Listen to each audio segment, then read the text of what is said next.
This is Brother Thomas, and this is a video on how I make the small single pamphlet books. As you can see, I use whatever was on hand. These happen to be cardboard fragments from altering boxes and things like that.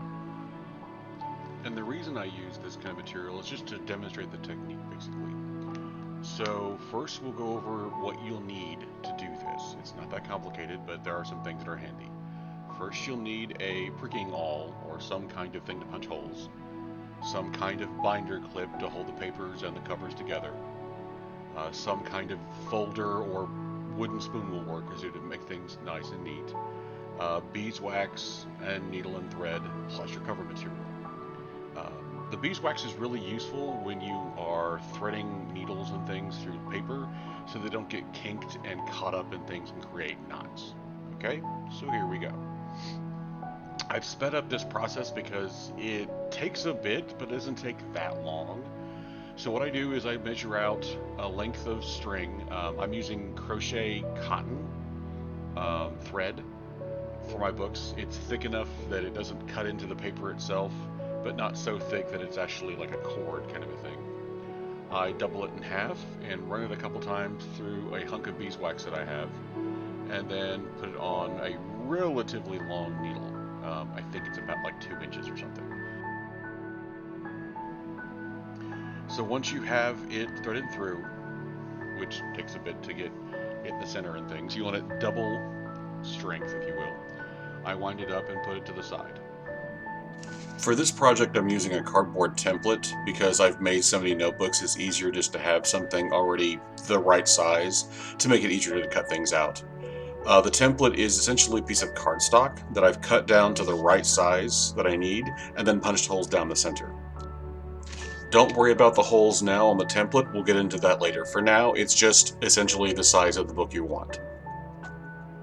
So, once you have your material, and this might be a project you would use at an SCA practice, or maybe, some like Scribble gathering kind of a thing, because it's just cereal boxes and, that's blueberry mix, This would be a good project just to teach the technique of how to sew paper to a cover.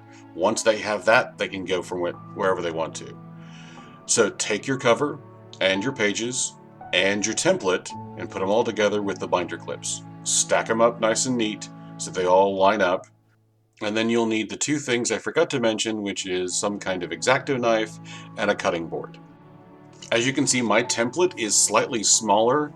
That's because my notebook is smaller than an 8.5 by 5.5 piece of paper. So I have to cut like the bottom inch or half an inch off my books. You would keep them as whatever length or width you would need for your projects. So grab your X-Acto knife and your cutting board, like I forgot to mention. Line them up. For an X-Acto knife, one thing I can say is make sure you replace your blades often, because a dull knife will drag and rip the paper as opposed to cut the paper. Your strokes should be light but firm enough to cut through a couple pages each time. Eventually you'll get through to the bottom and you'll have what you need to start binding. So now we can move on to the actual sewing part of this project.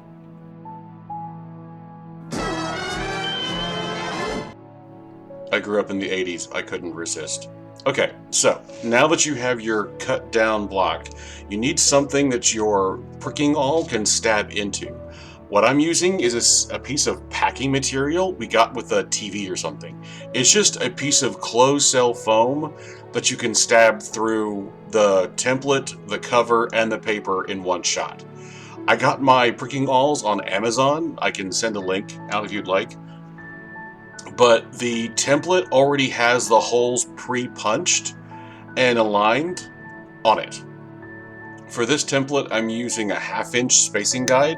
So each hole is a 1/2 inch in from the edge and then a 1/2 inch apart all the way down the length.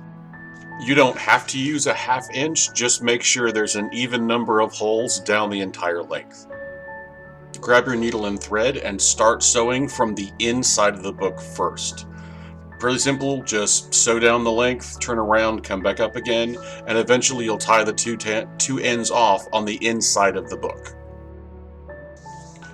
So the waxed thread makes the thread pull through the holes without kinking so much. I just keep getting mine caught on the corner for some reason. And while you're sewing, this is a great time to talk to the other scribes if you're doing this as a group activity about what they're doing and what they hope to do in the scribal arts. Having these notebooks and now having the skills to make these notebooks allows them to fill them with whatever project and ideas and concepts and things they're wanting to play around with. Once you finish sewing things up, go ahead and just tie both ends together. Usually a square knot will work, and then chop off the ends to finish the actual book. Once you have the pages sewn to the cover, fold it in half using the thread as the guide, and grab your folder and start smoothing down that crease to set the spine of the book.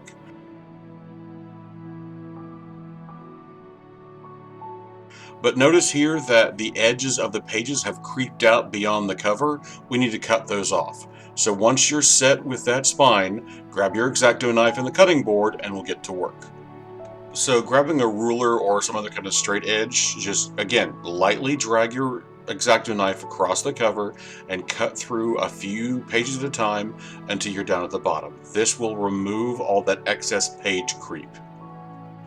Something that I do for my journals is I always dog-ear the corners with a guide. So I grabbed an old Amazon card and cut a half-inch line on both sides of one corner to make a jig, basically.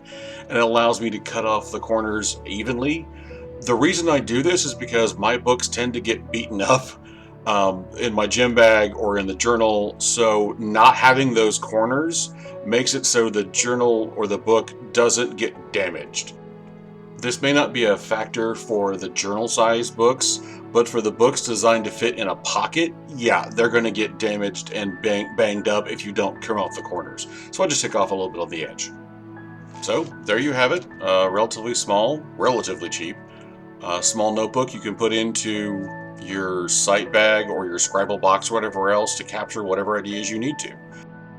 I really hope you like the tutorial. I hope to do more of these again soon now that I have the camera figured out.